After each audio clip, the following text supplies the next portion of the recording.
The night Ethan Reed thought he owned the world was the same night everything he had ever taken for granted quietly slipped out of his hands. Manhattan glittered beneath him from the rooftop bar of the Ritz-Carlton, a place he visited whenever he needed to feel untouchable. The city lights shimmered across the glass railing, and in their reflection sat Brooke Sullivan, the woman he shouldn't have been holding, wrapped in a satin dress that clung to her like a second skin.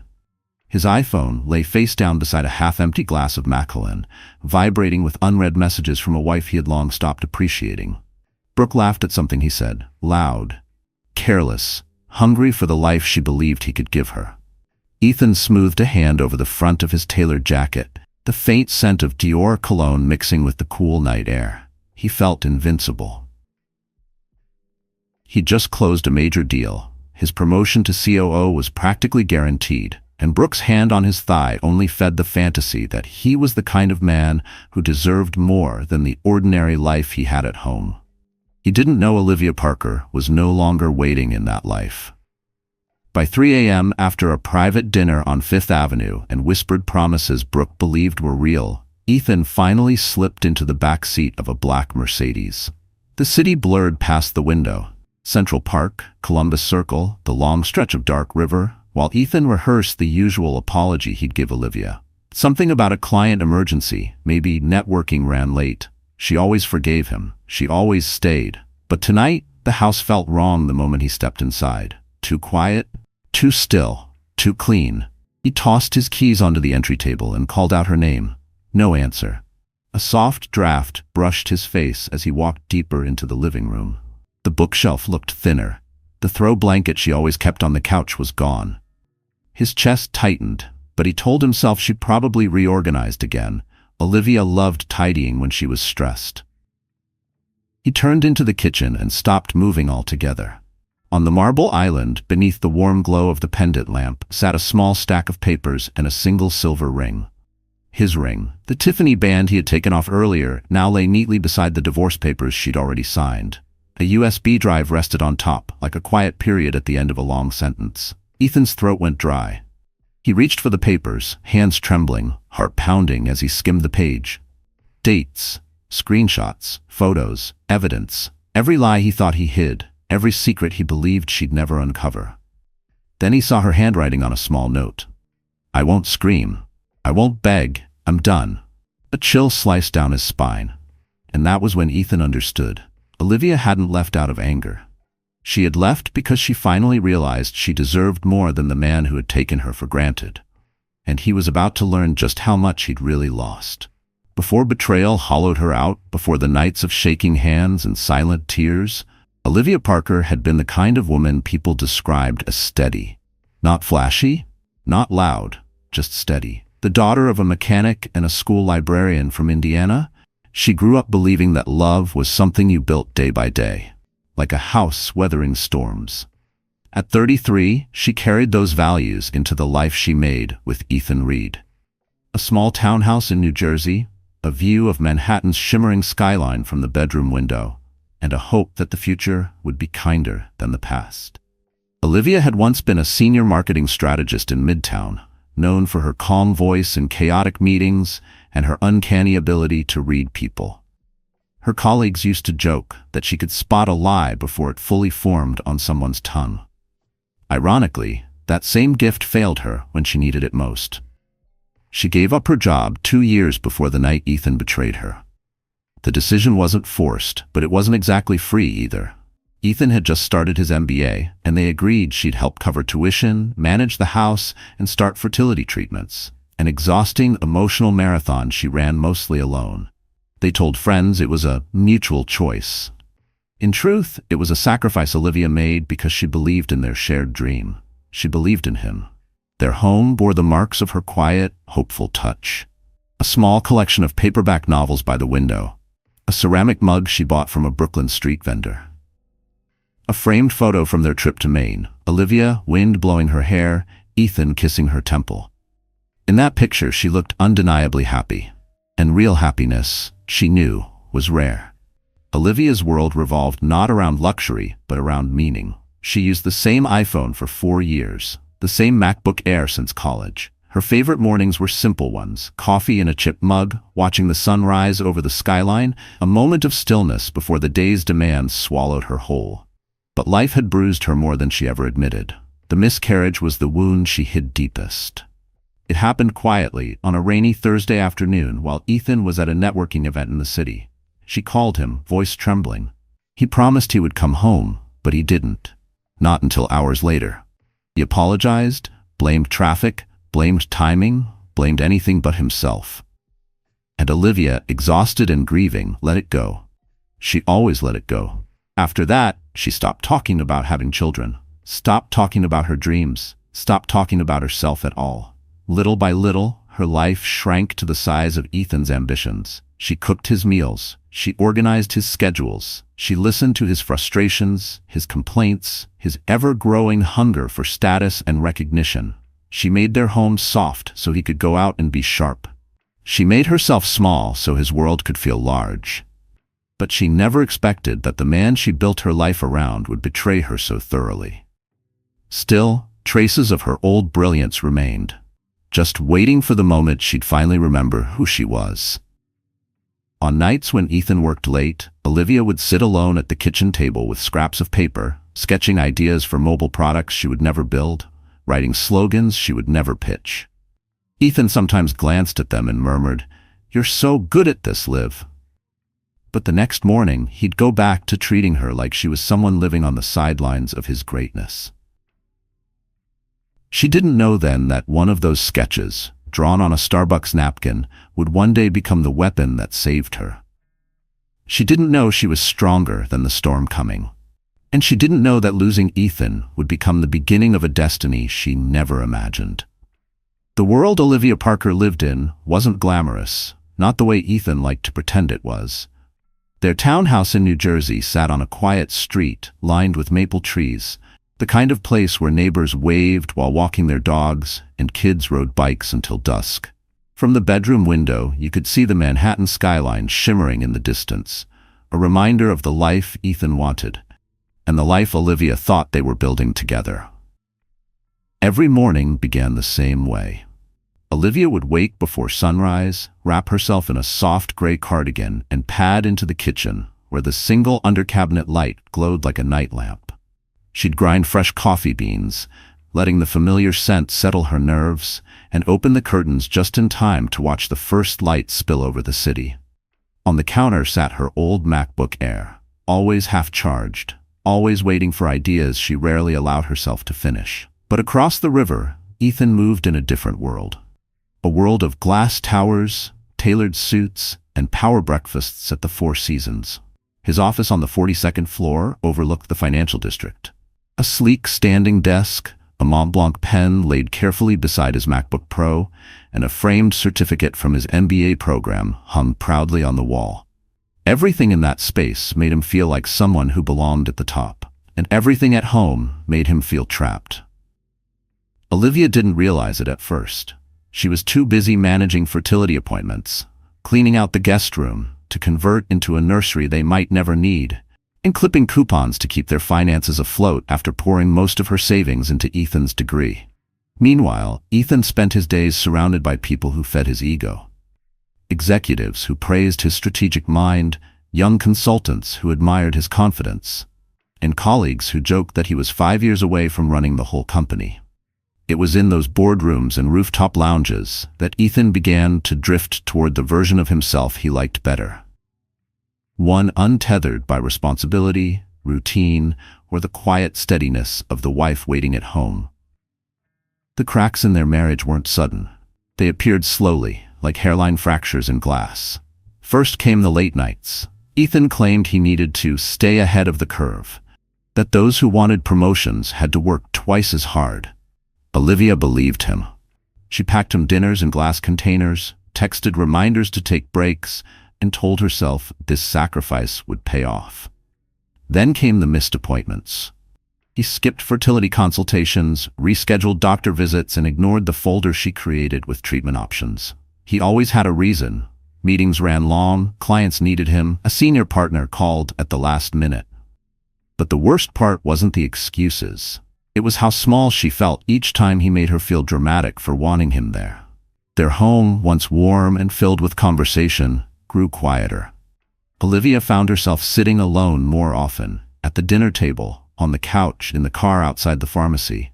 She tried to keep herself busy, reorganizing the pantry, cleaning the baseboards, anything to fill the empty spaces Ethan left behind. Sometimes she'd drive into Manhattan to surprise him with lunch, only to be told by a receptionist that he was out with clients. She'd wander the streets afterward, hands wrapped around a Starbucks cup, trying not to cry as she passed couples holding hands on Fifth Avenue. She kept the truth locked away. Their marriage wasn't crumbling because life was hard. It was crumbling because Ethan was already living in a different world. A world where Olivia no longer fit. And soon she would discover just how far that world had already pulled him away. Ethan Reed didn't wake up one morning and decide to betray his wife. His fall was slower than that. Quiet, gradual, built from choices he justified one excuse at a time. The first time he met Brooke Sullivan, he wasn't looking for an affair. He was looking for validation.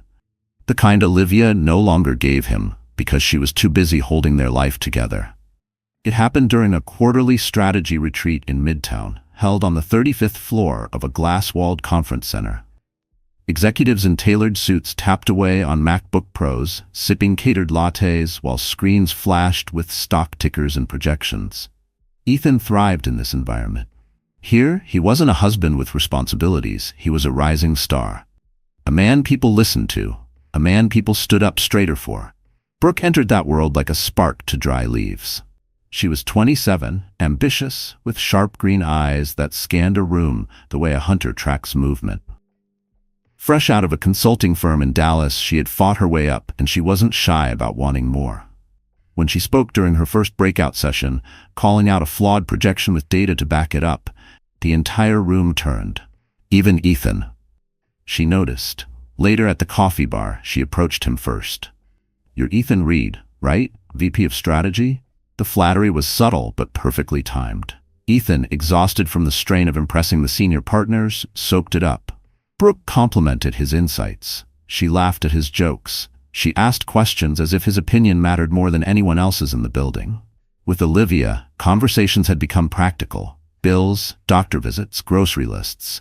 Brooke made Ethan feel interesting again, young again, wanted again. He mistook that feeling for connection.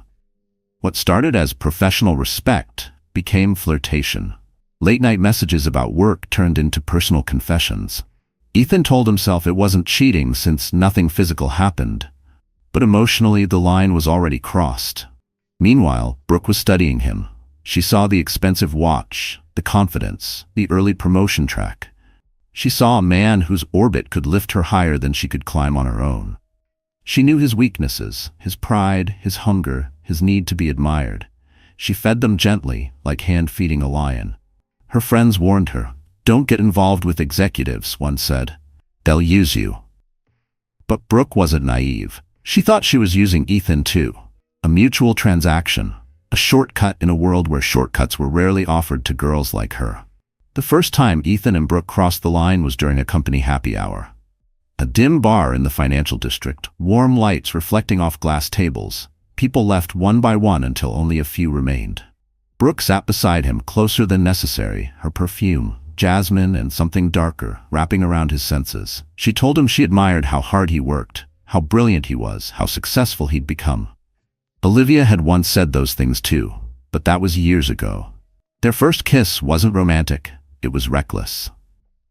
Stolen in the back hallway near the restrooms, too fast, too desperate. Ethan pulled away first, guilt flashing in his eyes. But Brooke only smiled, brushing her thumb along his jaw. "No one has to know," she whispered. And Ethan believed her. From that night forward, he lived two lives. The respectable husband who came home late, and the man who slipped into luxury hotels with a woman who made him feel like the center of the universe.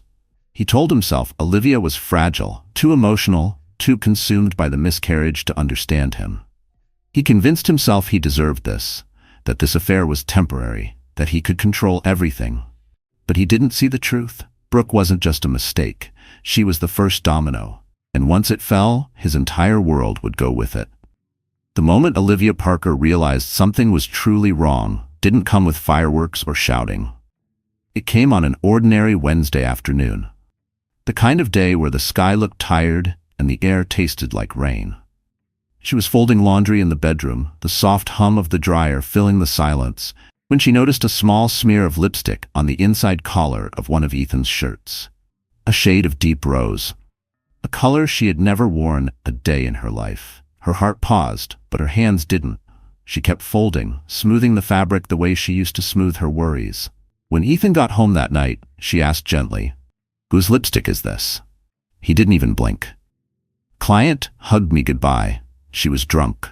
Relax, Liv." The lie slid off his tongue with a practiced ease that made her stomach twist. She didn't argue. She simply nodded and went back to stirring the pasta on the stove. But something inside her shifted. Something small, something dangerous. A quiet awareness that she was no longer living with the man she married. She was living with someone who had learned how to lie without flinching. Over the next few weeks, the signs multiplied like shadows at dusk. Ethan changed passwords he used to share. He took showers the moment he got home. He guarded his iPhone like it held nuclear codes. He bought new cologne without telling her. Something stronger, unfamiliar. Still, Olivia said nothing. She wasn't ready to confront him without proof. Not after everything she had invested, the years, the savings, the dreams she buried so he could chase his. She needed the truth, not suspicion. And the truth came in a way she never expected. It happened at a corporate charity reception downtown. Olivia hadn't planned to go, but Ethan insisted. "It'll look bad if I show up alone," he said, already buttoning his cufflinks. "Try to look polished, okay?" Polished, as if she were a floor he needed to shine. Olivia wore a simple navy dress and curled her hair, hoping it would be enough. When they arrived at the hotel ballroom, a golden space filled with chandeliers and executives holding champagne, she immediately felt out of place. Ethan walked ahead of her, barely glancing back, already slipping into the version of himself that thrived under expensive lighting. She stood near a table of hors d'oeuvres, trying not to touch her fingers to her stomach, a nervous habit she developed after the miscarriage. People drifted around her, murmuring about market trends and partnerships she didn't understand. Then she heard it, a whisper behind her. "That's Ethan's wife?" "No way. I thought Brooke was his girlfriend. He brings Brooke everywhere. Poor woman probably has no idea." The words hit her like stones. Her hands trembled around her glass, the stem digging into her palm. She didn't turn around. She didn't breathe. She simply stared straight ahead, watching Ethan laugh with a circle of coworkers, laughing the way he used to laugh with her. In that moment, the world blurred around the edges. The room felt too warm, too loud, too bright. She set her glass down before she could drop it, then slipped out onto the balcony where cold air slapped her cheeks. She leaned against the railing, eyes burning as she tried to steady her breath. The truth she had been trying to avoid was no longer hiding. It was out in the open, whispered by strangers. Her marriage wasn't just breaking, it was being publicly humiliated. A few minutes later, Ethan found her outside. "You okay?" he asked, annoyed rather than concerned. Olivia wiped her eyes quickly. "Who's Brooke?" Ethan froze. Just for a second, just long enough for her to see the truth flicker behind his eyes before he slammed the mask back into place. "No one," he said too quickly. "Don't start." And just like that, Olivia knew she wasn't losing him. She had already lost him. For weeks after the charity reception, Olivia moved through her days like someone walking underwater, every sound muffled, every motion heavy, every breath a little too hard to take. She wasn't angry yet. She wasn't ready for that. Mostly, she felt hollow. A quiet kind of sadness that settled in her bones and made everything, even small things like brushing her hair or unloading groceries, feel like climbing a hill she didn't remember choosing. She tried to convince herself she could fix things. That maybe Ethan was just overwhelmed, stressed, pulled in too many directions. She wanted to believe the man she married still lived somewhere inside him. But each attempt at connection only widened the distance between them. One night, she cooked his favorite dish, lemon rosemary chicken, the one they used to make together on Sundays. She lit candles. She set out their good plates. She even put on a blouse he once said he loved. Ethan came home 2 hours late, smelling like a bar she'd never been to, muttering something about client drinks. He barely glanced at the table before saying, "I already ate," and heading straight for the shower. Olivia sat alone at the table for nearly an hour, staring at the untouched food until the candles burned low and the wax pooled like tears. It wasn't just the neglect, it was the erasure. Every day, Ethan erased another part of her efforts, her presence, her worth, until she wasn't sure what remained. The real breaking point came quietly. It was a Friday night. Rain hammered against the windows. Olivia waited up for Ethan, tracking storms on the weather app, imagining him stuck in traffic or caught in the downpour. When he finally walked in, soaked and irritated, she rushed to get him a towel. Instead of gratitude, he snapped. "Don't smother me, Liv. I already have enough going on." Her hands froze. She wasn't smothering him. She was trying to love him. Later, while Ethan slept heavily beside her, Olivia lay awake staring at the ceiling. His arm lay across his chest, not touching her. There was a time when he slept curled against her, their legs tangled, breathing in sync. She remembered those mornings, the comfort, the warmth, the soft murmur of "good morning, baby" against her cheek. Now she felt like a stranger in her own bed. Her mind wouldn't stop spinning. Every insecurity clawed its way to the surface. Maybe I'm not enough. Maybe I changed too much. Maybe he really did outgrow me. Maybe this is my fault. Grief wrapped around her so tightly she could hardly breathe. She slipped out of bed and walked to the bathroom, closing the door quietly so she wouldn't wake him. Under the harsh, buzzing light, she looked at herself in the mirror. Puffy eyes, hair twisted messily into a bun, shoulders slumped. A woman dimmed down to survival mode. She didn't recognize herself. Then the dam finally broke. Sobs tore out of her so violently she had to cover her mouth with both hands. She slid to the cold tile floor, pressing her forehead to her knees as tears soaked through her pajamas. Every hurt she'd swallowed came pouring out. The miscarriage, the loneliness, the whispers at the gala, the lipstick on his collar, the texts he hid, the love she gave without ever getting back. She cried until her chest ached, until her head throbbed, until she had nothing left. When the storm inside her finally quieted, Olivia felt frighteningly empty. A numbness washed over her, the kind that makes people do desperate, irreversible things. She stood, shaky but determined, turned off the light, and walked to the bedroom doorway. Ethan slept soundly, unbothered, unaffected, unaware he'd just broken the woman who once would have walked through fire for him. Olivia watched him for a long moment, tears drying on her cheeks. Her heart hurt, but something inside her shifted. Barely, quietly, but enough. It was the first tiny crack of awakening. He didn't know it yet, but she was taking her first step away from him. The morning after her breakdown, Olivia Parker woke with a pounding headache and eyes so swollen it felt painful to blink. She sat on the edge of the bed for a long time, staring at the faint line of sunlight slipping through the curtains. Ethan had already left for work. He always left early on Fridays, claiming he needed quiet time in the office to prepare for executive meetings. He hadn't noticed she'd cried herself empty on the bathroom floor. Or maybe he had. Maybe he just didn't care. Olivia showered slowly, letting the hot water ground her. She didn't have a plan, not yet. But she knew she couldn't survive another night like the one before. She wrapped a towel around herself, walked into the kitchen, and made coffee with trembling hands. Her reflection glimmered faintly in the microwave door, pale, tired, but still standing.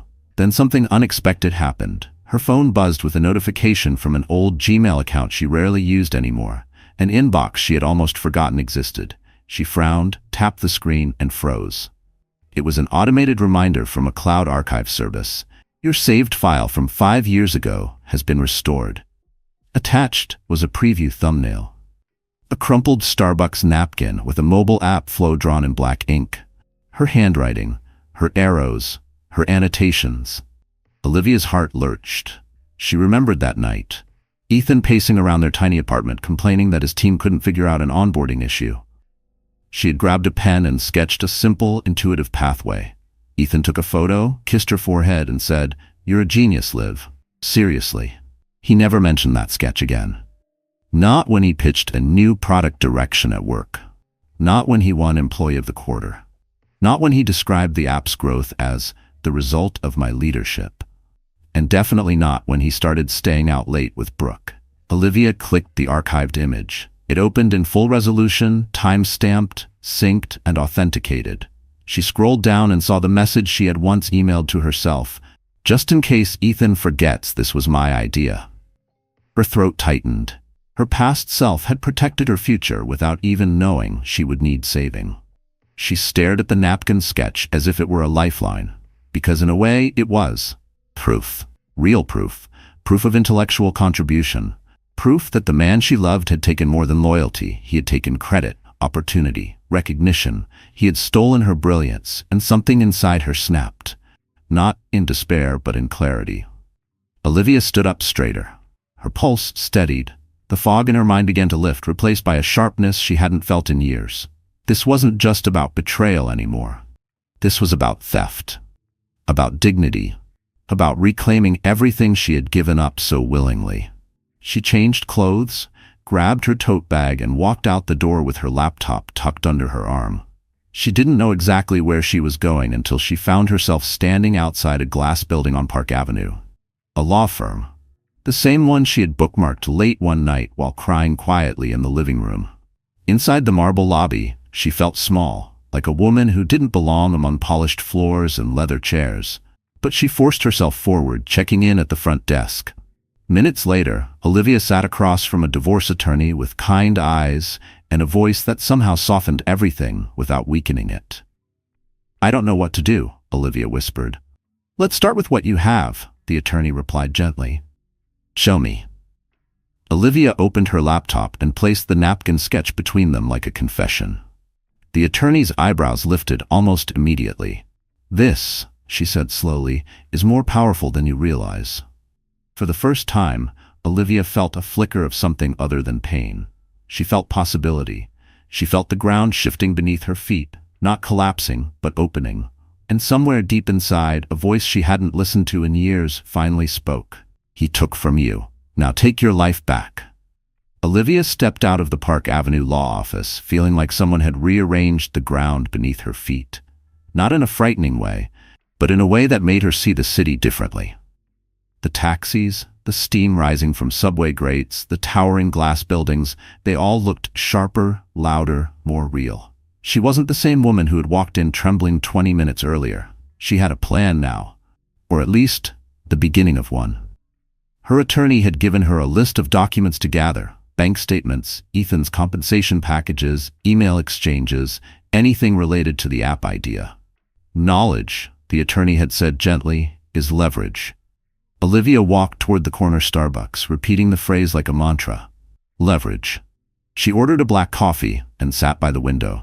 Her mind buzzed, racing between anger and fear and something unfamiliar, something close to hope.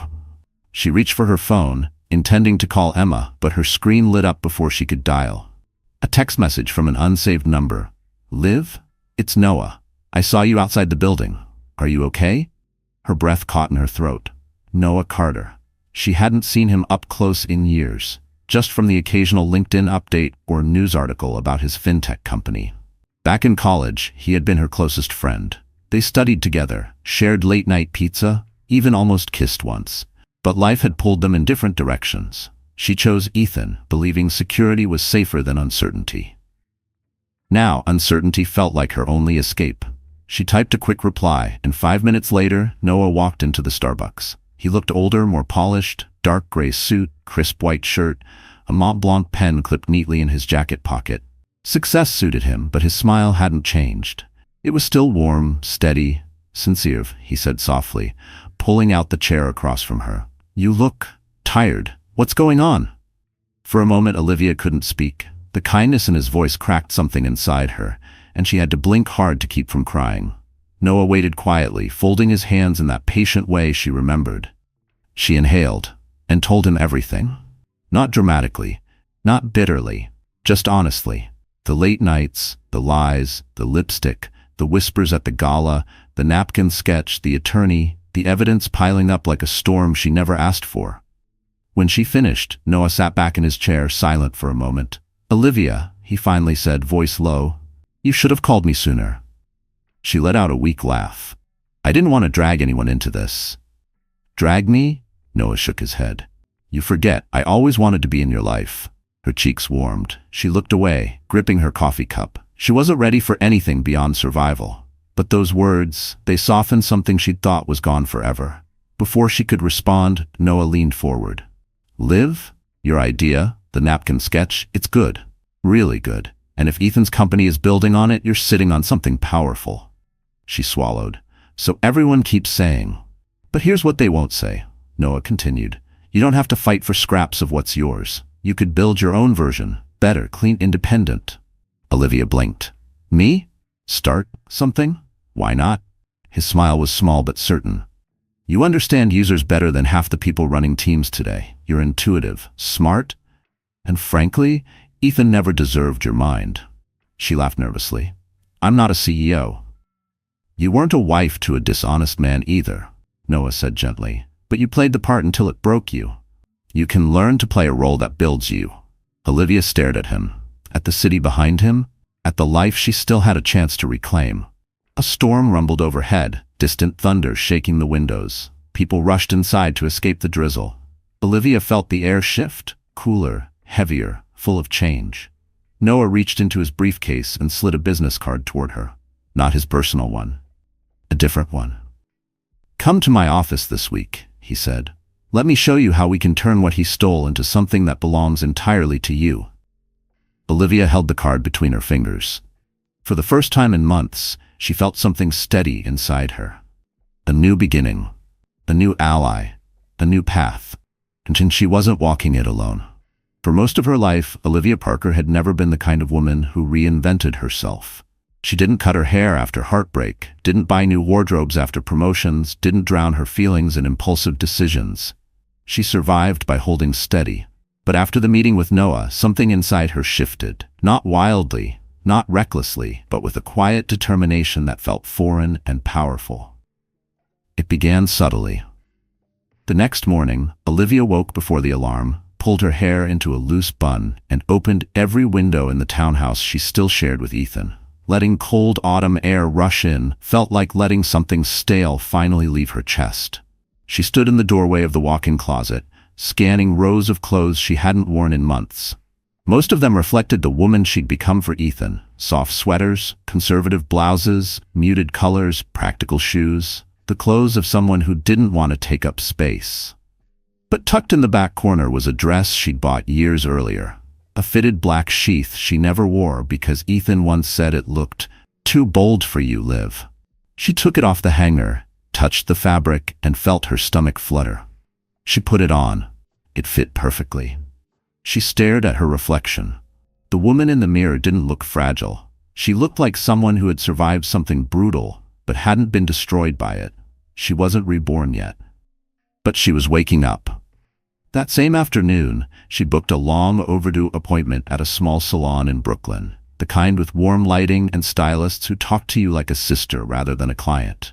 When the stylist asked what she wanted, Olivia surprised herself.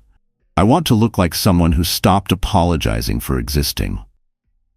The stylist paused, then nodded with understanding. Only women who've been broken recognize in each other. They trimmed her hair, shaped it, added soft layers that framed her face. Nothing dramatic, nothing scream for attention. Just enough to look like she remembered she was allowed to feel beautiful. After the salon, she walked into a boutique nearby. Not a luxury one, just a local shop with racks of clothes that felt alive. She bought 2 dresses, a blazer that made her shoulders look stronger, a pair of black heels that clicked confidently on the wood floor. She didn't buy the most expensive items. She didn't need to. She was building herself quietly, not performing for anyone. On the way home, she stopped by a bookstore. She didn't know why. She wandered through aisles until a title caught her eye. Women Who Run with the Wolves. She picked it up, flipping through pages filled with stories about reclaiming power, intuition, and identity. She bought it along with a journal and a black pen. At home, she wrote the first page. I don't know who I am without Ethan, but I want to find out. Later that night, Ethan came home early, rare for him. He walked into the living room and froze when he saw her standing there in the black dress, hair soft around her shoulders, posture different, energy different. Wow, he said slowly, looking her up and down. What's the occasion? Olivia held his gaze without shrinking. Nothing. I just felt like getting ready for myself. Ethan frowned, confused. He wasn't used to a version of her he didn't control emotionally. Is this about the other night? I told you, people gossip. It didn't mean anything. Olivia didn't argue, she didn't explain. She didn't beg, she simply turned away, picked up her book, and walked past him. For the first time, he felt something he hadn't felt in years. Uncertainty. Because no matter how many women he'd charmed, how many deals he'd closed, how many lies he'd told, he'd never seen Olivia look like someone preparing to leave the version of herself that served him. He didn't know it yet, but her rebirth had already begun. For days after Olivia's quiet transformation, Ethan Reed moved through their townhouse like a man walking into a room where the furniture had been rearranged. Nothing looked different at first glance, yet something felt undeniably off. Olivia didn't argue anymore. She didn't beg for explanations. She didn't ask where he'd been or why he hadn't come home until 2 a.m. She was polite, calm, unshakably composed, and nothing terrified Ethan more. On Tuesday evening, he burst through the front door carrying the smell of whiskey and rooftop bar perfume. He loosened his tie dramatically, clearly expecting Olivia to ask where he'd been. She didn't. She sat at the kitchen table with a mug of ginger tea, reading her book, pen tucked behind one ear. "You're up," he said, dropping his briefcase onto the counter. She replied without looking up. Ethan waited, silence stretched. "Long day," he added. Still nothing. He shifted, annoyed. "You're awfully quiet lately." She turned a page. "I've been busy." "Doing what?" he scoffed. "You don't." Olivia looked up sharply, and Ethan's words died on his tongue. There was something in her eyes he hadn't seen before. Not anger, but clarity. A clarity that made him suddenly aware he had miscalculated something very, very important. "I don't what?" she asked softly. Ethan opened and closed his mouth. He didn't know how to respond. Olivia stood, walked to the fridge, poured herself water, and walked past him again. Not avoiding him, just uninterested. It unsettled him so deeply that he followed her into the living room like a shadow. "Are you mad at me?" he demanded. "No," she said simply, settling on the couch. "Then why are you acting like this?" His voice sharpened. "Did someone put ideas in your head?" Olivia almost laughed. Ideas in her head? As if she didn't have her own mind, her own voice, her own agency. But she kept her calm because she knew what was coming mattered. "Ethan," she said, marking her page with a finger, "I need to ask you something." He exhaled dramatically, as if preparing for another emotional tantrum he could dismiss. "Okay. What?" She looked him straight in the eyes. "Who is Brooke Sullivan to you?" It was the quiet that made the question deadly. Ethan froze. Just a flicker, just long enough for her to catch it. Then he put on his best performance. "What? Brooke? She's just a new consultant. Why are you?" "Don't lie," Olivia said gently. He blinked, stunned by the softness in her tone. She wasn't yelling, wasn't crying, wasn't accusing. She was stating a fact. "Olivia, you're being paranoid," he snapped. "People talk, people exaggerate. Don't embarrass yourself by believing gossip." She closed her book slowly and set it on the coffee table. "Ethan," she said, "I saw the photos." A beat of silence. "What photos?" His voice cracked. Not with guilt, but with fear of being caught. "At the Beverly Hills Hotel," she clarified. "You were supposed to be on a business trip, and yet, there you were, with her." The color drained from his face. Olivia continued quietly. "You didn't even bother hiding it very well. It was public. People whispered about it at the gala. You humiliated me, Ethan, and you didn't even care enough to try to protect me." He opened his mouth, but Olivia held up a hand, and he stopped. "You don't need to explain," she said. "I already know the truth." Ethan swallowed hard. "Olivia, we can work through this. Couples recover from these things. You've been emotional lately. Maybe we both." She stood, cutting him off with a calm he couldn't comprehend. "Don't do that," she said. "Don't call me emotional. Don't twist this into something small. Don't pretend you didn't destroy what we built." Ethan stepped toward her. "Liv, I made mistakes, but I love you." "No," she said softly. "You loved the version of me that didn't ask you for anything." He froze. "And that version," she whispered, "doesn't exist anymore." Ethan's breath hitched as he realized something horrifying. For the first time in their marriage, Olivia wasn't pleading. She was preparing for something he never imagined she had the strength to do. and the dread in his chest told him he was already too late. The house felt strangely quiet the next morning, as if the walls themselves were waiting for something to happen. Olivia woke up before dawn, unable to shake the uneasy heaviness sitting in her chest. The confrontation from the night before kept replaying in her mind. Ethan's lies, his deflection, the moment he tried to call her emotional like it was a flaw. But the part that stayed with her most wasn't his deception. It was his fear. A small, trembling flicker she'd seen when she said the word photos. She pulled on a sweater and made her way downstairs. The sun was just beginning to seep through the blinds, dusting the kitchen with a soft gold glow. She poured herself coffee and sat at the table, scrolling through her phone, not to check messages from Ethan, but to open the hidden folder she'd created weeks earlier. Screenshots, email notifications, financial records, calendar overlaps, his lies preserved in digital amber.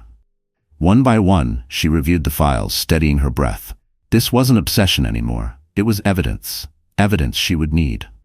Because today she had her second meeting with the Park Avenue attorney. By 8:30 a.m., Olivia was dressed, hair softly curled, blazer buttoned. She didn't look like a wife on the verge of breaking. She looked like a woman preparing for war.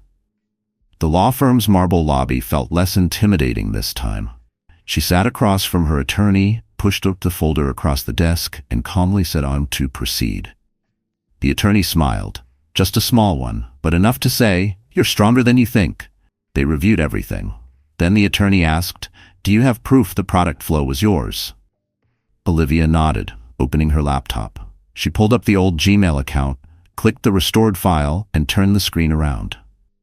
The napkin sketch, time-stamped from years ago, stared back at them. "That," the attorney said, tapping the screen, "is leverage enough to shake his entire company." Olivia inhaled, trying to process the magnitude of what she held. "You really think so?" "No," the attorney corrected. "I know so." They spent hours crafting a plan, document requests, formal letters, asset checks, and the initial drafts of divorce papers. The process was brutal but necessary. Olivia felt like she was shedding a skin she'd been trapped inside for years. Paper by paper, she reclaimed pieces of herself. After the meeting, she stepped outside into the crisp fall air. She wasn't shaking. She wasn't crying. She wasn't doubting. She felt awake.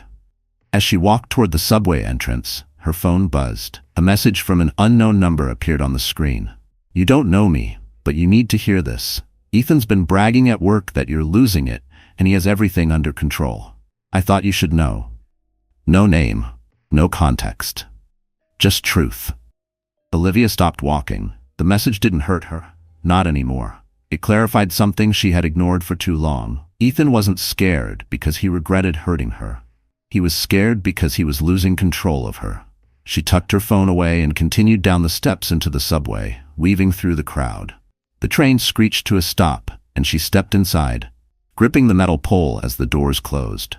People around her scrolled their phones, listened to music, read newspapers. Nobody knew her story. Nobody knew her heart had been broken, stitched back together, and broken again. But they also didn't know she carried something powerful in her bag. Truth, documentation, proof. Proof of betrayal. Proof of theft. Proof of who Ethan really was behind the tailored suits and fake charm. He had underestimated her. Tonight, she would return home to a man who believed she was crumbling. But she wasn't. She was preparing. And soon, he would learn just how dangerous it was to underestimate a woman who had finally reached her breaking point and stepped past it. Because Olivia was no longer waiting to be saved. She was building the weapon that would set her free. The next week unfolded like a storm Olivia never saw coming. It started quietly. Too quietly. Ethan began acting strangely attentive, leaving post-it notes on the fridge that said things like, "Have a good day, Liv," and "Dinner tonight?" As if compliments could erase the months of lies between them. He came home earlier, brought flowers once, even offered to cook dinner. But Olivia knew better now. She saw the shift for what it was, fear disguised as affection. He sensed her pulling away. He sensed the ground changing. And when men like Ethan felt power slipping, they didn't apologize. They strategized. 2 nights later, as Olivia prepared documents in the bedroom, she noticed something alarming. One of her folders was missing, the one with the financial spreadsheets. She dug through drawers, sifted through the closet, checked her tote bag. Nothing. Her pulse spiked. She hurried downstairs. Ethan stood in the kitchen, holding the folder. "You looking for this?" he asked, voice syrupy smooth. Olivia froze. "Give it back." He smirked, waving the papers lightly. "You've been busy. Lawyers? Gmail archives? Asset inventories? Impressive, Liv, really." Her stomach dropped. He wasn't just angry, he was amused. "Ethan, that's private." "You're my wife," he snapped. "Nothing you have is private." The words sliced her like glass. She stepped forward. "Give them back." But Ethan shook his head with a look she had never seen on him before, something dark, calculating. "You think you can blindside me? Take half of everything I built?" "That you built?" Olivia whispered, stunned. "You wouldn't have your product without me." His jaw clenched. "A sketch on a napkin doesn't make you a genius. I'm the one who did the work. I made the connections. I put in the hours. You just helped." Helped. As if she hadn't poured years into him. As if her mind had no value. As if her sacrifices were background noise in his success story. Olivia felt her chest tighten, but she kept her voice even. "Ethan, give me the folder." Instead, he walked to the fireplace. She moved instantly, panic surging. "Ethan, don't you?" He tossed the entire folder into the flames. Olivia screamed, raw, broken. She lunged toward the hearth, trying to pull out the papers, but Ethan grabbed her arm, holding her back. "Stop," he shouted. "Olivia, for God's sake." "Let go of me," she cried, twisting free. But it was too late. The papers were burning, edges curling, numbers melting into ash. Her hours of work, her leverage, gone. She fell to her knees, staring helplessly as flames devoured the last sheet. Smoke stung her eyes, but it was nothing compared to the agony ripping through her chest. "You can't do this," she whispered. Ethan exhaled sharply, running a hand through his hair. "Liv, look, we're both stressed, but you don't need lawyers. You don't need whatever this is. Let's forget all this. We can start fresh." Fresh, as if he hadn't just destroyed the one thing she needed to stand against him. Olivia stood shakily, her breath trembling. "You burned my work." "It's our work," he corrected, tone icy. "And I'm protecting both of us." "By lying?" she shot back. "By cheating? By manipulating me until I barely recognize myself?" His face twisted. "You're being dramatic." The word hit her like a slap. Dramatic. The same word men use to silence women, to minimize their pain, to rewrite the truth. Olivia took a step back, tears blurring her vision. "I don't know who you are anymore." Ethan raised his chin. "I'm the man keeping this marriage from falling apart." "No," she whispered. "You're the reason it did." She grabbed her coat and keys with shaking hands. "Where are you going?" Ethan demanded. "Away from you." And she walked out the door barefoot, not even realizing until she reached the driveway. She collapsed against her car, body shaking, breath coming in ragged gasps. Her evidence was gone, her leverage destroyed, her hope slipping through her fingers. For the first time, Olivia felt something terrifying. Not that she would lose to Ethan, but that she might lose herself in the process. And that fear was almost enough to break her completely. Olivia sat inside her parked car, forehead against the steering wheel, tears dripping onto her hands. The cold air bit her skin, but she barely felt it. Her evidence, her leverage, was gone, burned in front of her eyes. Ethan had crossed a line she didn't even realize existed. Not just betrayal, not just manipulation, destruction. She didn't know how long she sat there. Minutes, maybe an hour. Eventually her phone buzzed. She ignored it at first, then it buzzed again and again. Finally, with trembling fingers she lifted it. 3 missed calls from Emma, 2 texts from Noah, and 1 number she didn't recognize. She opened Noah's message first. "Olivia, are you safe? Call me, please." She stared at the screen as another message popped up. "I'm not far. Say the word, I'll come get you." Her throat tightened. She typed a single word, "Yes." 15 minutes later, Noah pulled up beside her. He stepped out of the car, worry etched across his face, and knelt beside her door. "Liv," he said softly, "come here." The moment she felt his arms around her, every bit of strength she'd been holding onto gave out. She sobbed into his chest, messy, broken, grieving every piece of her life she'd convinced herself was worth saving. "It's gone," she choked out. "He burned everything. All the documents, all the spreadsheets, everything I worked on." Noah didn't flinch, didn't rush her. He let her cry until her sobs were quiet hiccups, then he gently lifted her chin. "Is that everything you had?" "Yes," she whispered. "He destroyed it. I have nothing. Noah's eyes softened. Liv? Look at me. She did. You have more than you think. She shook her head. No, I don't. Yes, he said firmly. You do, because there's something you don't know yet. He stood and opened the passenger door. Come on. There's someone you need to talk to. Olivia didn't argue. She was too exhausted to protest. She got into his car, leaning her head against the cool window as the city lights blurred past.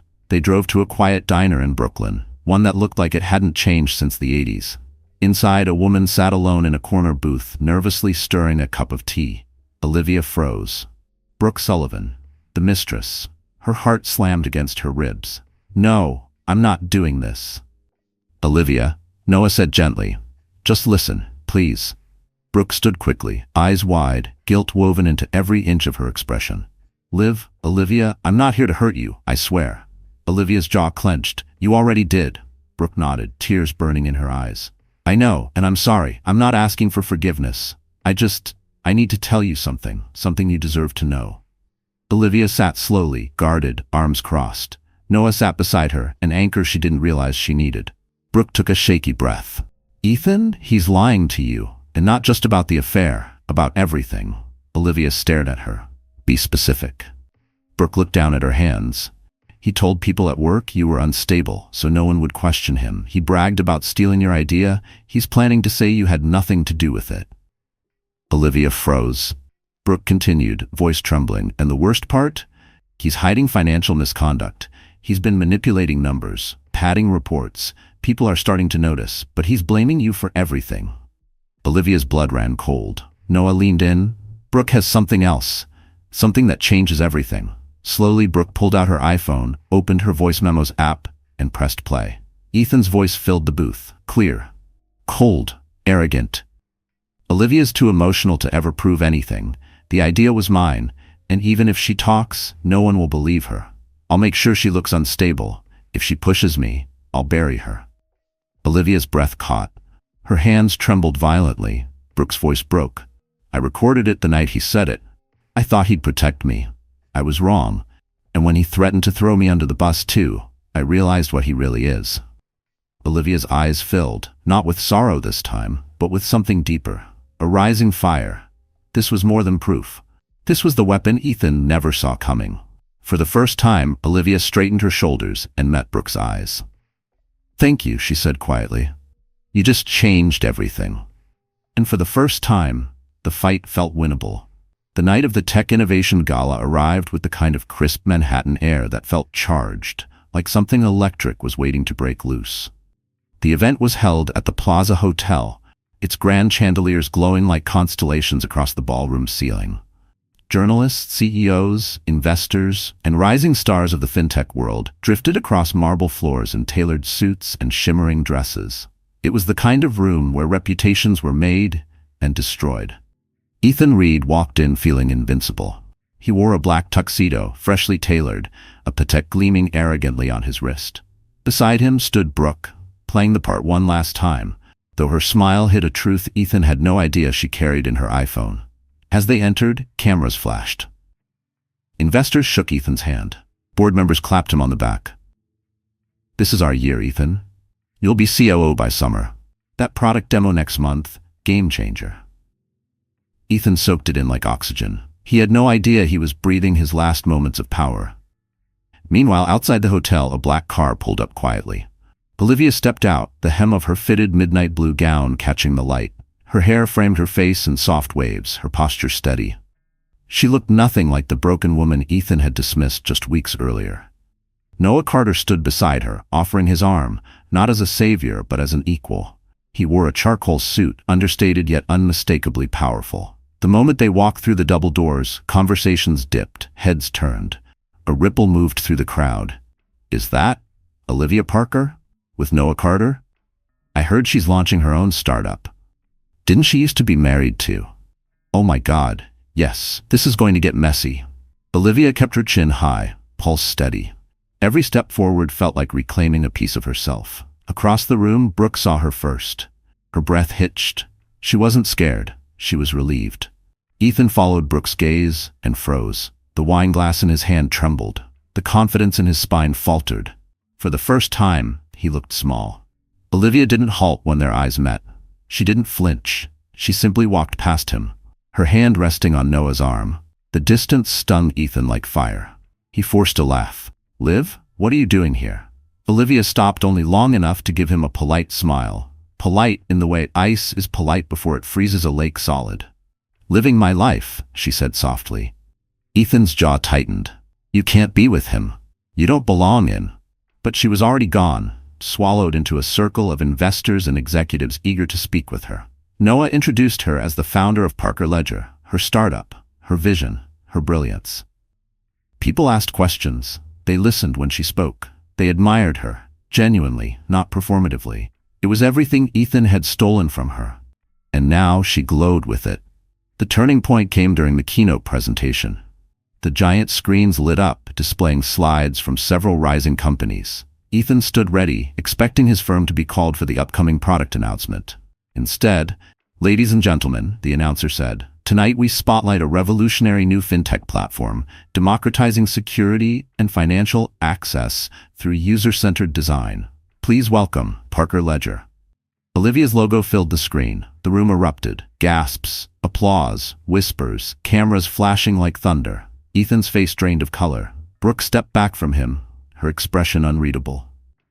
Noah led Olivia onto the stage. As she approached the podium, she felt a strange calm settle over her. Strength shaped by survival, clarity shaped by truth. She spoke with poise, confidence, intelligence. She didn't mention Ethan, didn't hint at betrayal. She didn't need to. Her success was her revenge. But fate wasn't done. As the applause faded, two men in dark suits approached Ethan quietly. One flashed a badge. "Mr. Reed? We need to discuss inconsistencies in your financial disclosures, privately." The color melted from Ethan's face. Brooke glanced at Olivia, giving the faintest nod. It had begun. And for the first time, Ethan felt the consequences of the world he had built on lies. The moment the two compliance officers approached Ethan, the entire atmosphere around him shifted, like a glass of champagne cracking in slow motion. Just minutes earlier, he had been the golden boy of the gala, shaking hands with billionaires, posing for photos, bragging about the visionary product he supposedly built. Now, whispers followed him like shadows as the officers guided him toward a quiet hallway. "Sir," one of them said grimly, "we have substantial concerns regarding altered financial reports connected to your department." Ethan tried to laugh it off. "This must be a misunderstanding. I'm the one who exposed irregularities." The officer raised a brow. "Our records show your login credentials were used to make the alterations." "Then someone hacked my—" "Mr. Reed," the other officer cut in, "we advise you to stop speaking without counsel." Ethan's mouth snapped shut, his heartbeat thundered in his ears. For the first time, true panic slid cold into his bloodstream. Meanwhile, back in the ballroom, Olivia watched from a distance. She wasn't smiling, she wasn't gloating, she simply observed, steady, composed, almost mournful. This wasn't about revenge anymore, it was about truth, justice, balance. Noah stepped beside her, voice low. "You okay?" "I thought I'd feel satisfied," she admitted, "but mostly, I just feel free." Her gaze drifted across the room, where Brooke stood alone, shoulders stiff, eyes distant. Even from here, Olivia could tell the woman was unraveling inside. Ethan had used her too, manipulated her, threatened her. But tonight, she broke the cycle. And Olivia respected that more than she ever expected. Inside the hallway, Ethan tried desperately to regain control. "Look, gentlemen, my wife is vindictive. She's been unstable for months. She's trying to sabotage my career. I can prove." The first officer clicked a pen. "Funny you say that, because someone sent us an anonymous audio file tonight." Ethan's blood turned to ice. The officer pressed play. His own voice filled the hallway. "Olivia's too emotional to ever prove anything. The idea was mine. If she pushes me, I'll bury her." Ethan lunged for the phone, but they stepped back effortlessly. "That," the officer said calmly, "sounds like someone engaging in manipulation and retaliation, not someone being sabotaged." Ethan felt the walls closing in. "This is taken out of context," he protested. "She's lying. The women in my life." The officer paused. "Women, plural?" Ethan froze again. He realized, too late, that he had just admitted to something they hadn't even asked about. The officers exchanged a look. "Mr. Reed, please come with us." They weren't arresting him, yet. but they were moving him to a discreet conference room to await formal questioning and arrival of legal counsel. Inside the ballroom, board members began murmuring. Executives frowned at their phones as notifications lit up with rumors. Investors exchanged tense glances. One of Ethan's closest allies muttered, "This doesn't look good." It was the beginning of a very public unraveling. Olivia didn't seek him out, didn't try to witness the humiliation. She simply stepped to a quieter corner, letting the noise wash over her as she exhaled a breath she felt she'd been holding for years. She thought about the night she found the lipstick on his shirt, the night she cried alone on the bathroom floor, the night he burned her documents, the years she spent shrinking herself to make him feel taller. And something inside her finally loosened. A weight lifted.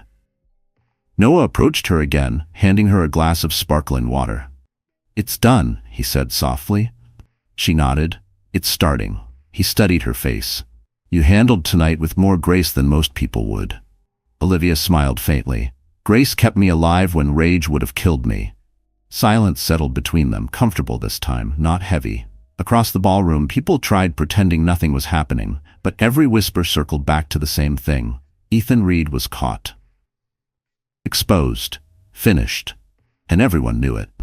Back in the hallway, one officer stepped out to make a call. Ethan sat alone at the conference room table, breathing hard, sweating through his collar, clutching the arms of his chair. He could hear distant applause from the ballroom, but none of it was for him. For the first time, Ethan Reed understood what it felt like to lose everything, and deserve it. The morning after the gala, Manhattan felt different to Olivia Parker. Quieter, clearer, as if the city itself had exhaled after holding its breath for too long. She woke up in Noah's guest room, sunlight stretching gently across the sheets. He had insisted she not return home that night, not after the emotional shock and the confrontation she endured. She agreed, not because she needed saving, but because she finally accepted she didn't have to suffer alone. For the first time in months, she slept without fear. Downstairs, the smell of fresh coffee drifted through the apartment. Noah sat at the kitchen island, scrolling through his iPad, the morning news glowing across the screen. When Olivia walked in, he looked up, and his expression softened. "You make the front page," he said gently. Her stomach tightened. "Is that good or bad?" "Both," he admitted, "but mostly good." He turned the iPad toward her. A headline in bold letters stretched across the top: Ethan Reed under investigation for financial misconduct and intellectual theft. Source claims idea was taken from wife. Below it was a photo, Ethan looking shaken, escorted through a quiet hallway by compliance officers. Another photo showed Olivia at the gala, microphone in hand, looking confident and composed. A strange mixture of feelings surged inside her: disbelief, relief, grief, and something close to vindication. "They're interviewing employees," Noah said. "Several confirmed he bragged about taking credit for your work." Olivia exhaled slowly. "People finally believe me." Noah placed a warm hand over hers. "They always would have if you'd been allowed to speak." Before she could respond, her phone buzzed relentlessly. Messages flooded the screen. Emails from HR representatives, former colleagues, acquaintances she hadn't spoken to in years. But one message made her freeze. A voicemail from Ethan. She stared at it, dread creeping up her spine. "Do you want to hear it?" Noah asked cautiously. Olivia nodded. She pressed play. Ethan's voice spilled through the speaker, frantic, shaken, stripped of arrogance. "Liv, it's me. Please call me. I need to explain. There are things you don't understand. They twisted my words. Brooke lied. You're ruining my life. Please don't do this. We can fix it. Just, please." The message ended abruptly. No apology, no accountability, only desperation and blame. Olivia set the phone down, fingers trembling, not from fear but from clarity. "He still thinks he can manipulate me," she whispered. "Because he always has," Noah said quietly. She swallowed hard, then looked up. Not anymore. Later that afternoon, Olivia gathered with her attorney, Noah, and a representative from an independent auditing firm. They reviewed everything: the napkin sketch, Brooke's recording, employee statements, financial inconsistencies. The evidence was overwhelming. "You have a strong case," her attorney said. "Not just for divorce, for intellectual property rights, for damages, for recognition." Olivia sat back, stunned. "I never wanted revenge." "You're not getting revenge," the attorney corrected. "You're getting justice." Noah added softly, and you're getting your life back. By early evening, news outlets released official statements confirming Ethan's temporary suspension pending investigation. Social media erupted. Executives denounced him, employees distanced themselves, and investors began withdrawing interest. Ethan's once promising career now dangled by a fraying thread of his own making. As the world reacted, Olivia found herself on Noah's balcony overlooking the city. The skyline glowed with purpose, sharp, bright, alive. She wrapped her arms around herself, not from cold, but from the overwhelming relief of finally being seen. Noah stepped beside her, handing her a warm mug of tea. "What are you thinking?" She hesitated, then spoke honestly. "I spent so long wondering if I was the problem, if I was unlovable, if I was crazy." Her voice softened. "But last night I remembered who I was before him, and I think I want her back." Noah smiled, gentle, patient. "She never left, Liv. She was just waiting for you." Olivia breathed in the night air, feeling it expand her lungs, her hope, her future. For the first time she didn't feel broken, she felt powerful. She felt true. She felt free. And the world was finally seeing the woman Ethan tried so hard to silence. Olivia returned to the townhouse 2 days later, not because she wanted to, but because her attorney said she needed to collect important documents and personal belongings before the divorce proceedings escalated. Noah insisted on driving her, refusing to let her walk back into that house alone. She didn't argue. Not this time. She was strong, yes, but even strong women shouldn't have to face the remnants of their trauma without support. When the car pulled into the driveway, Olivia felt an old ache rise in her chest. The house looked the same shutters, same porch light, same curtains she ironed on Sundays. But she wasn't the same woman who lived in it. Noah stepped out first, scanning the area gently without being overbearing. "I'll be right here if you need me." Olivia nodded, steadying her breath before unlocking the front door.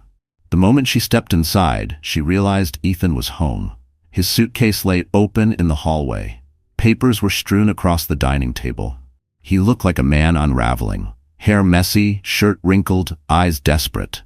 The confident executive from the gala had evaporated. "Olivia," he breathed, standing quickly. She said nothing. She walked past him, heading upstairs to the bedroom. Her suitcase lay where she left it weeks ago, half filled from the night she almost ran away with nothing but her grief. Ethan followed her. "Liv, please, just listen to me." She didn't stop packing. "I'm not here to talk." He ran a shaky hand through his hair. "You destroyed me." She froze, then turned slowly. "I destroyed you?" "You leaked that recording," he accused. "You humiliated me. You ruined my reputation." Olivia laughed, a sound without humor, without softness. "Ethan, you humiliated yourself. You burned my work. You lied. You cheated. You stole from me. That recording wasn't sabotage. It was the truth finally catching up." He stepped closer, voice cracking. "I made mistakes, but we can fix this. We were good together, Liv." "We were good when it benefited you," she said quietly. "When I dimmed myself. When I carried the weight of our life on my back so you could play hero everywhere else." "That's not fair. It's honest." Ethan's face twisted with fear, the kind that comes only when a man realizes his control has slipped beyond saving. "I don't want to lose you." "You already did," she said simply. She turned back to her suitcase, folding clothes, packing the last pieces of a life that never belonged to her as much as she convinced herself it did. Then Ethan said the one thing he should never have said. "You're nothing without me." The room went still. Olivia slowly zipped her suitcase, set it aside, and faced him fully. Her voice was calm, not cold, not cruel, but devastatingly clear. "I was nothing when I was with you," she said. "Now, I'm finally becoming someone." Ethan's face crumbled, panic turning into anger. "You think Noah cares about you? He's using you. Brooke used me. Everyone wants something." Olivia shook her head gently. "The only person who ever used anyone here is you." She walked past him toward the stairs. Ethan grabbed her arm, not forcefully but desperately. "Liv, don't walk out. We can rebuild." His voice cracked. "Please, I need you." Olivia looked down at his hand gripping her. For years, that hand directed her life, what she wore, how she spoke, how she existed. Now, it felt foreign, wrong. "Ethan," she whispered, "the only thing you need now is accountability." She pried his fingers off her arm and stepped away. His knees buckled slightly, as if the act of losing her had physically weakened him. "Goodbye," she said. He reached for her again. But Olivia was already walking down the stairs. The sunlight from the open door lit her path. Noah stood outside, watching her with quiet respect, not rushing her, not touching her, just being there. She walked out without looking back. The click of the door closing behind her sounded like the final page of a chapter she survived by sheer resilience. Noah opened the car door for her. "You okay?" Olivia exhaled, a long, trembling breath that emptied something dark and filled something new. "I think," she said softly, "I'm finally free." Noah smiled gently. "Then let's go build whatever comes next." As the car pulled away from the curb, Olivia looked at the house one last time. It grew smaller and smaller in the rearview mirror until it became nothing at all. For the first time, she chose herself, and she didn't regret it. The weeks following Olivia's final break from Ethan unfolded like slow sunrise, steady, warm, illuminating corners of her life she hadn't dared to look at in years. She moved into a small but beautiful apartment in Brooklyn Heights, a sunlit space with exposed brick, hardwood floors, and a balcony overlooking the East River. It wasn't luxurious, but it was hers. Every piece of furniture she chose with intention. Every plant she placed near the windows thrived. Every morning she brewed coffee without anxiety sitting in her throat.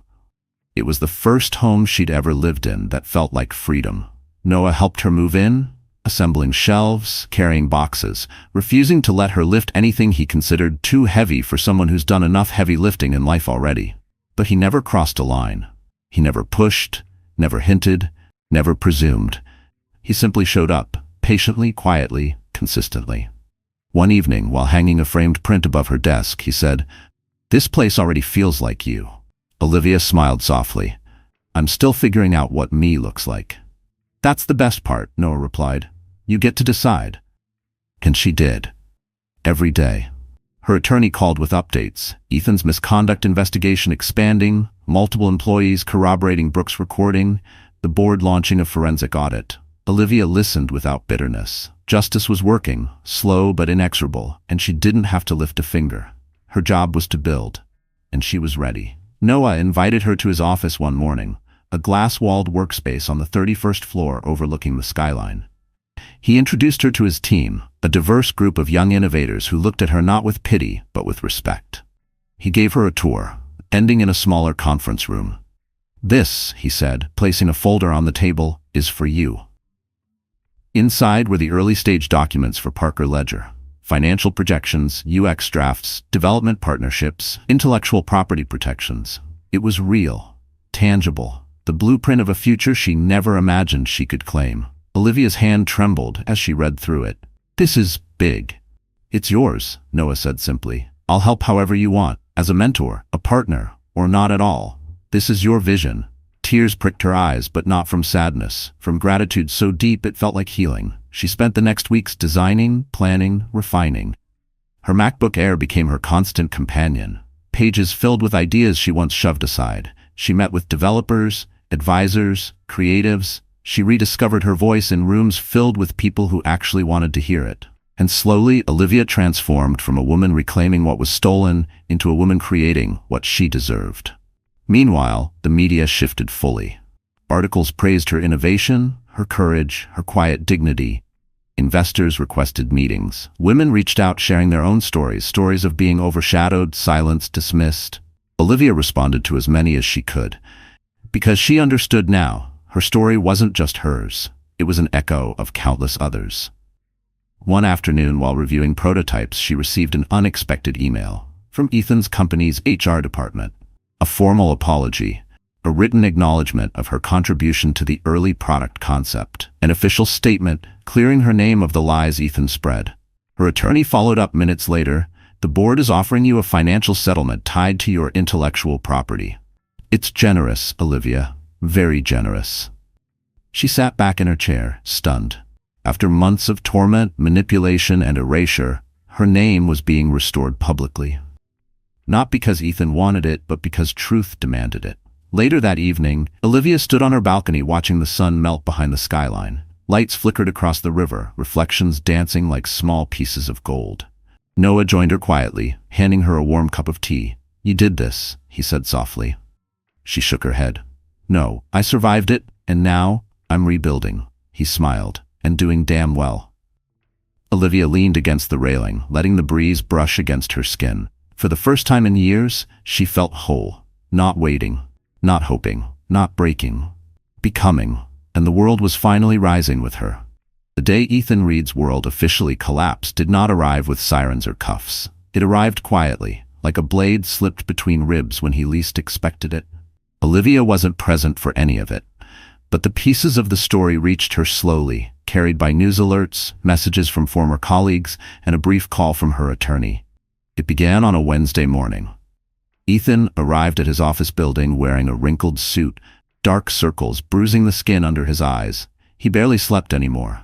His voicemail was full of ignored calls from attorneys, board members, and worried family.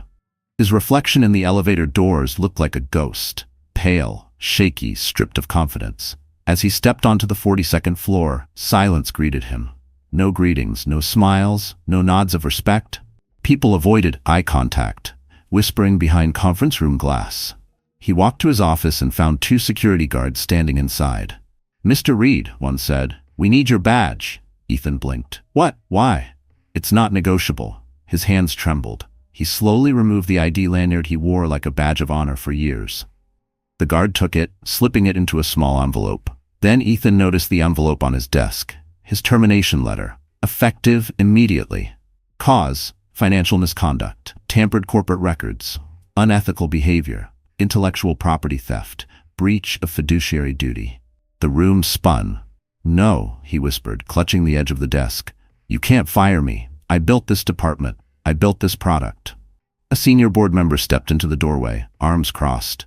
"The product you built is under federal review. The idea you stole belonged to your wife. The manipulation you used is documented. You embarrassed this company, and now you're done." "I can explain." "There's nothing to explain." "And Olivia, she lied." The board member's expression hardened. "She didn't lie. We've seen the evidence. All of it." Ethan felt his knees give. He collapsed into his chair, head in his hands. His empire, his image, his carefully curated life had turned to ash. "Security will escort you out," the board member finished coldly. "And Ethan, don't contact her again." As the guards led him through the office, employees stepped aside. Some whispered. Some watched in silence. Some smirked. It was the slow, humiliating walk of a man who once believed he was untouchable. Outside the building, reporters swarmed. "Mr. Reed, is it true your wife created the original concept? Did you alter financial documents? Are you facing criminal charges? Do you regret burning her work?" Burning her work. The words hit him like a slap. He shoved past the cameras, hands over his face, and stumbled down the street. Sirens echoed somewhere in the distance. A gust of cold wind hit his cheeks. He looked disoriented, like a man waking from a nightmare, only to realize it was real. Meanwhile, Olivia was across the river in Brooklyn Heights, sitting in a quiet cafe, reviewing design notes with her development team. She didn't know what was happening at that exact moment. She didn't need to. Her life no longer revolved around Ethan's choices. But at 1:34 p.m., her phone vibrated with a news alert. She hesitated before tapping it. The headline read, "Ethan Reed terminated from flagship fintech firm, investigation expands." A picture accompanied it. Ethan, disheveled, being escorted through a crowd of reporters. No arrogance, no charm, no weaponized confidence, just consequence. Olivia stared at the screen for a long moment, not smiling, not celebrating, simply breathing. Justice wasn't loud, justice wasn't cruel, it was balanced. A soft exhale that finally released the weight on her chest. Noah slid into the seat across from her, noticing the shift in her expression. "You okay?" She turned the phone toward him. He read the headline. "Ah, it happened." Olivia nodded slowly. "Yes, it did. Do you feel better?" he asked. She thought about it, truly thought. "I feel complete," she whispered finally. "Not because he fell, but because I'm not under him anymore." Noah smiled gently. "That's what healing feels like." Olivia looked out the window, the city alive and vast around her. For the first time, Ethan's downfall wasn't her story. Her rise was. She closed the notification, tucked her phone away, and returned to her work. Because justice had already done its job, and now nothing stood between her and the life she was meant to build. Winter settled slowly over Brooklyn, dusting rooftops with a thin veil of white, softening the noise of the city the way healing softens old wounds. Olivia Parker stood on her balcony one early morning, wrapped in a thick robe, watching the sun climb over the East River. The air was cold enough to sting her cheeks, but she didn't mind. She loved how quiet the world felt at dawn, how peaceful. She breathed out, and the air puffed into a small cloud. Her life looked nothing like it had a few months ago, and yet, for the first time, it finally felt like hers. Inside, her apartment was warm, filled with the soft smell of cinnamon from a candle she lit the night before. The space looked lived in and personal. Plants thriving by the window, books scattered on a coffee table, design sketches pinned to a corkboard with purpose and pride. Her MacBook sat open on her desk, displaying the latest prototype of Parker Ledger, her company, her vision, her legacy. The project had grown faster than she expected. After the gala, investors began reaching out, impressed not by her past but by her potential. A development firm partnered with her. A women-led venture group offered support. College classmates she hadn't spoken to in years reconnected, cheering her on. Every meeting, every pitch, every late-night brainstorming session reminded her she hadn't been erased. She'd been underestimated, and she had risen. That morning, Noah knocked gently on her door. He carried 2 Starbucks cups. Hers always came without asking. A grande latte with cinnamon powder, no whip. She opened the door, smiling warmly. "You're up early," he said. "I like the quiet," she answered, letting him in. Noah set the drinks on the counter and took in the apartment with a soft smile. "It feels like a home now." "It is," she said simply. He hesitated, leaning against the island. "Your attorney called me last night. She said the settlement is finalized." Olivia nodded. "It is." The intellectual property dispute had been closed in her favor. The damages awarded were significant, far more than she expected. But it wasn't the money that mattered. It was the acknowledgement. Her idea, her work, her name, restored publicly, permanently. A quiet victory, but powerful. Noah watched her carefully. "How do you feel about it?" Olivia wrapped her hands around her warm latte. "Lighter," she said, "like I finally put down a weight I didn't realize I'd been carrying." "And Ethan?" he asked gently. She exhaled. "I don't hate him. I don't wish him more pain. He did that to himself." She took a sip, eyes softening. "I just hope one day he learns something from all this." Noah nodded slowly. "You're a good person, Liv." "I'm a stronger person," she corrected. "There's a difference." Silence settled comfortably between them. Outside, snow continued drifting past the windows. The world felt clean, renewed. After a moment, Noah spoke again. "There's something I've wanted to say for a long time." Olivia looked up, heart fluttering gently. Not in fear this time, but in anticipation. He stepped closer, voice steady. "I'm proud of you. Not because of what happened to Ethan. Not because of Parker Ledger. But because you didn't let what broke you define you." Olivia felt warmth bloom in her chest. "Noah," she whispered. "You don't owe me an answer," he said quickly, hands slipping into his pockets. "I'm here because I want to be, as long as you want that too." She moved closer, slowly, deliberately, until she stood only inches away. Her voice was soft, but certain. "I do want you here." His breath caught. "But not to save me," she added, "just to stay." Noah smiled, a quiet, heartfelt smile that reached his eyes. "Then I'll stay." They stood together by the balcony doors, watching the world shift from gray to gold as the sun rose higher. Olivia leaned her head gently onto his shoulder, letting the warmth of the moment settle into her bones. She wasn't rushing toward something new, she wasn't escaping something old, she was simply choosing her life again. And for the first time, she chose joy, chosen love, not blind, not desperate, but healthy and whole, chosen possibility, chosen self. Olivia Parker had lost everything once, but she rebuilt, she rose, she loved again, and this time the ending wasn't survival, it was peace, it was freedom, it was finally, beautifully, hers. And just like that, our story comes to an end. But you, yes, you, are still here. If you've stayed until this moment, it means something in Olivia's journey touched a part of your own heart. Maybe her courage reminded you of your own. Maybe her healing mirrored something you're quietly trying to rebuild. Her story teaches us a simple truth. When someone stops seeing your worth, it doesn't mean you've lost it. It means they never understood it. Like the Stoic philosopher Marcus Aurelius once said, the soul becomes dyed with the color of its thoughts. Olivia changed her thoughts, and her life changed with them. She chose dignity over pain, truth over fear, and renewal over bitterness. That's something any of us can choose, no matter where we stand today. Life doesn't always give us the apology we deserve, but it does give us the chance to rewrite our own ending, one honest decision at a time. If this journey made you feel stronger, seen, or even a little braver, then don't leave quietly. Hit like, so we know you felt something. Share this video so someone else finds strength too. And subscribe, because we're building a community where stories heal and where you matter. You're not alone. You never were.